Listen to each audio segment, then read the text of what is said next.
Dutch Wonderland in Lancaster, Pennsylvania is the self-proclaimed kingdom for kids. This 48-acre children's park won the award as the world's best family park in the most recent Amusement Today's Golden Ticket Awards poll.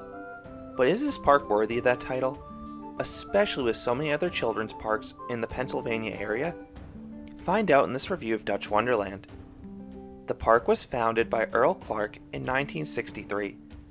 The park opened with just 4 rides and a gorgeous castle main entrance that was actually built by Clark himself. Over the next 4 decades, Dutch Wonderland continued adding rides and slowly grew into one of the best family destinations in Amish country. The park was gorgeous and has a cheery atmosphere. In 2001, the Clark family sold the park to Hershey Entertainment. Hershey owned the park for the next decade and maintained the park's charm.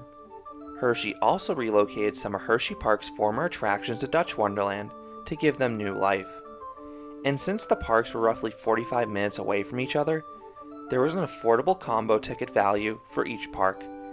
It seemed like the ideal fit having both a major thrill park like Hershey Park and a small family park like Dutch Wonderland because they complemented each other rather well, and rather they did not compete with each other. But late in 2010, Palace Entertainment, the American division of Parques Reunidos, purchased Dutch Wonderland. This will be Palace's 4th park in Pennsylvania, and the overall atmosphere of the park is similar to the Hershey days, but the park does feel a tad more corporate in spots, and the prices increased quite a bit. Without any discounts, Dutch Wonderland now costs $55 at the gate for daily admission, which does seem sort of steep for a park like this. But thankfully you can get discounts if you buy your tickets online. Dutch Wonderland's parking lot is mostly paved, but I actually prefer to park in the lone grassy section by Kingdom Coaster, because that's actually your best vantage point for the attraction, because Kingdom Coaster runs alongside the outer perimeter of the park. You may also notice that the monorail travels around the parking lot and actually passes through what appears to be a station in the parking lot. While the monorail now passes through this building without stopping, it was actually once an active station for the ride, back when the attraction used to be an additional upcharge. Now the ride is included with admission, and it gives a full tour of the park. To enter Dutch Wonderland, you pass through the iconic castle, which also doubles as the park's gift shop. Once inside, you are greeted by this beautiful park. Dutch Wonderland is an extremely well-shaded park with an abundance of trees. The back of the park runs alongside Mill Creek, which gives this section of the park a relaxing atmosphere. And if you look across the creek, you can sometimes see some locals working in their fields. But beyond the natural beauty, Dutch Wonderland just seems very well taken care of. The park is always immaculate, and rides always seem to have fresh coats of paint. Complementing this appearance are the smiles of the park staff itself. And as you'd hope from any children's park, Dutch Wonderland staff in general is quite friendly. They sometimes aren't the most efficient though, which is most evident in the dispatches of their 2 main roller coasters, as it's relatively common to see both Kingdom Coaster and Merlin's Mayhem take 4 to 5 minutes to dispatch a train. But in general, lines aren't too long at Dutch Wonderland. The park always seems to have a healthy crowd, but most rides are no more than a 5 to 10 minute wait. But there are 4 rides I would prioritize early in the day though to avoid waits. First is Merlin's Mayhem. If you're one of the first ones at the park, I would make this coaster your first stop because its proximity to the main entrance and slow dispatches cause it to build up a queue the fastest. Typically I've seen this ride with a half-hour wait.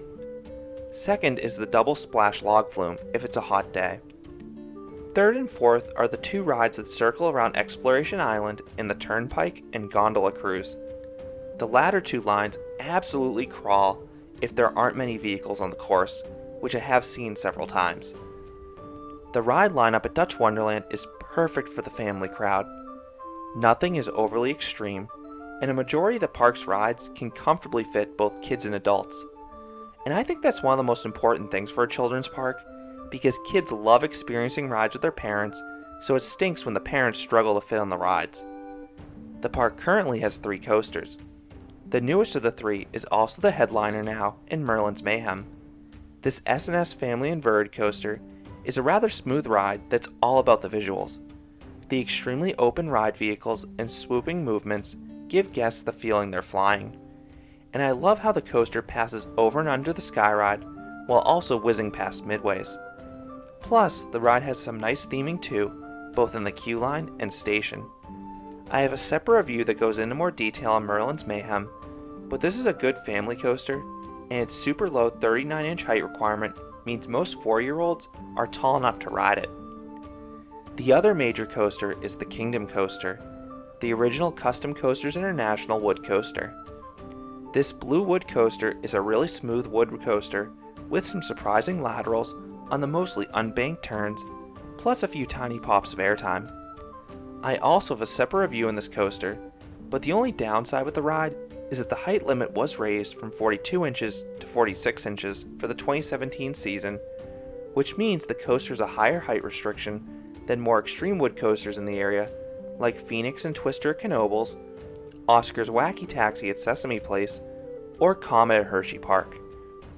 The final coaster is Joust, a chance kiddie coaster located across from the Kingdom Coaster that can serve as a warm-up for younger guests. Beyond the coasters, you have a solid collection of water rides. The Double Splash Log Flume is a smaller flume, but it features, as the name would suggest, 2 drops, a leisurely course, and the perfect amount of wetness. If you want to get wetter, you have the Duke's Lagoon Water Park, which includes several water playgrounds for kids, plus the Pipeline Plunge Water Slide Tower, which is one of those wet-dry water slides where you ride down a dinghy boat. Pipeline Plunge is not super fast, but you do slide up a few of the walls.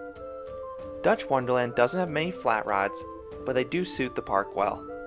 You have some older adult flats from chance rides, such as the Flying Trapeze Swing Ride, the Space Shuttle Swinging Ship, and the Twister Trabant Ride. You also have a strong mix of modern and classic kiddie rides scattered throughout the park. But there are 2 flats that stand out. The first are the bumper cars. You wouldn't expect this kids park in Pennsylvania to have a set of loose scooters, but that is exactly what Dutch Wonderland has. These cars are toned down from the set at Knoebels, but they definitely have more power than your average cars, and they can deliver some shockingly strong collisions considering this park's clientele. The second flat of note is the Wonder House, which is a classic madhouse.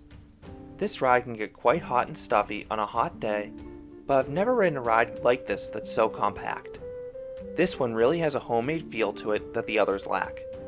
The park also used to have 2 simulator rides, but they were missing in my most recent visit.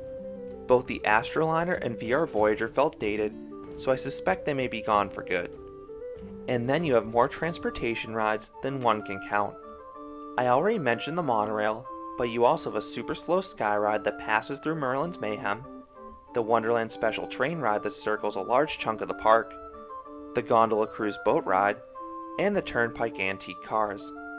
The latter 2 are part of Exploration Island, which is the very back section of the park.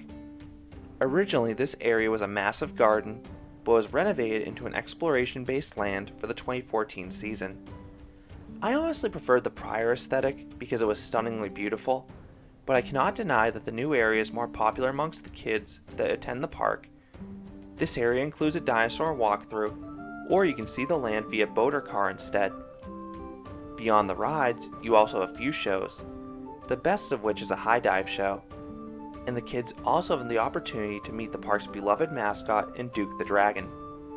I can't speak to Dutch Wonderland's food because I always stuff my face at one of the nearby smorgasbords when I'm in Lancaster, but the food lines seemed shockingly short compared to most parks whenever I sought out a cup of water. So do I recommend Dutch Wonderland? If you have small kids, absolutely. I think this is the best family park in Pennsylvania. Dutch Wonderland has the charm of Idlewild, but the signature rides are way more efficient and the park seems better maintained. And while Dutch Wonderland may not have the Sesame Street IP like Sesame Place, it has way more rides and is a better overall value. There are not many family parks better than Dutch Wonderland in my opinion. If you're a thrill seeker, I would prioritize the major thrill parks nearby like Hershey Park and Dorney Park, but once you've experienced all those, it is worth popping into Dutch Wonderland for a few hours because the 2 major coasters are unique layouts and the park is stunningly beautiful. So those are my thoughts on Dutch Wonderland. one of the best family amusement parks in the United States. What are your thoughts on this park? Have you been to Dutch Wonderland? I would love to hear your thoughts about this charming park down in the comments. If you enjoyed this review, I'd appreciate if you gave this video a like and you considered subscribing, because there'll be a lot more roller coaster and amusement park videos here at Canopy Coaster. Thanks for watching, and I'll leave you with a montage to the park's catchy theme song. I always have this song stuck in my head whenever I think of Dutch Wonderland. Ready for some fun? Beyond the castle walls. Love to go to Dutch Wonderland.